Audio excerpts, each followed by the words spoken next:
Anong Okay, oras? so from Sabi the po. lobby po, nagsabi po ako na I have a permit to enter the Senate, and then tinanong po yung pangalan ko, hinanap po nila sa computer, and then nung na-confirm po nila, sabi nila, umakyat ka na sa second floor, dun ka mag-register.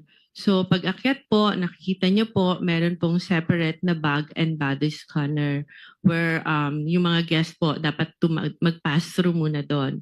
After po noon, pupunta po sa logbook area, ilalag niyo po yung pangalan niyo, yung phone number niyo, taga saan kayo, and kung saang office kayo pupunta. And hitingin po kami ng ID to verify kung kami po talaga yung nasa list. And that's what I did, Your Honors. Ito po, yan na yung pumunta kayo sa Broome, di ba? Yes Sige, po. sige, tuloy niyo lang. Yeah, so dahil nga po nakita ko na yung elevator is cramped and dalawa lang po yung para sa mga senators, isa lang po yung sa guests, and natatakot ako na pumasok sa cramped elevator because I don't have my mask, I took the stairs po.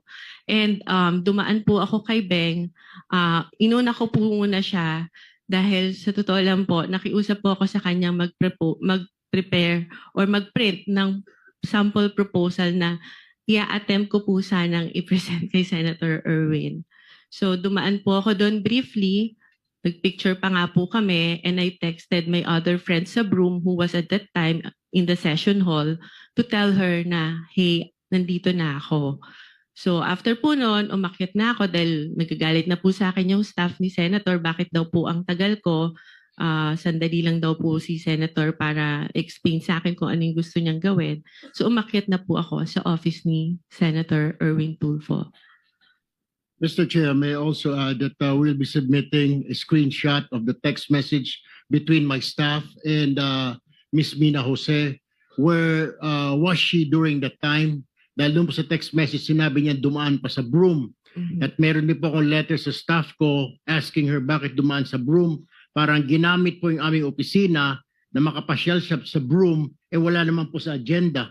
Hindi rin po niya minensyon na may kilala po siya dito sa Senate, dyan sa Broome, sa Blue Ribbon. So, in other words, Mr. Chair, parang nagamit po yung opisina ko para dumaan po siya sa Broome kung ano man yung kanyang business doon, Mr. Chair.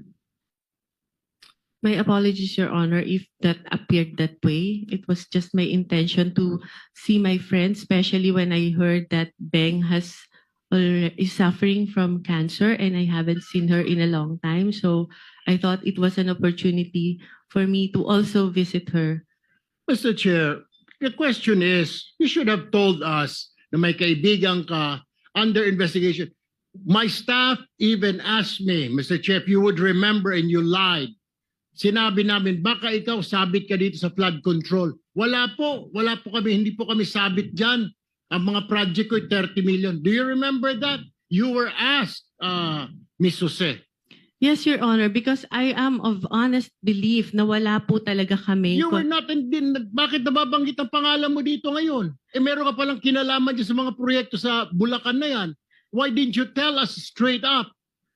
Had you told us na meron kang sabit sa mga project sa Bulacan, we wouldn't have let you step in the Senate, Ms. Jose. Your Honor, prior to the text message that was shared by Bryce, nagulat po talaga ako dahil wala po kaming pinasukang project. We never joined any bidding. We never Mr. submitted Chair, any documents. hindi nga po Mr. Chair, sinasabi parang lumalabas na isa ka sa conduit, isa ka sa mga sabit na nagdala ng pera, something to that effect. Hindi ko naman sinasabi na kasama ka sa proyekto, pero sabit ka sa problema sa flood control. You should have told us. You should have informed my staff na pumunta ka rito na dadaan po muna ako. How hard is that to say? Pakisabi kay Senator, dadaanan ko muna yung kaibigan ko sa Broome na may sakit na cancer. Why didn't you do that, Ms. Jose, Mr. Chair?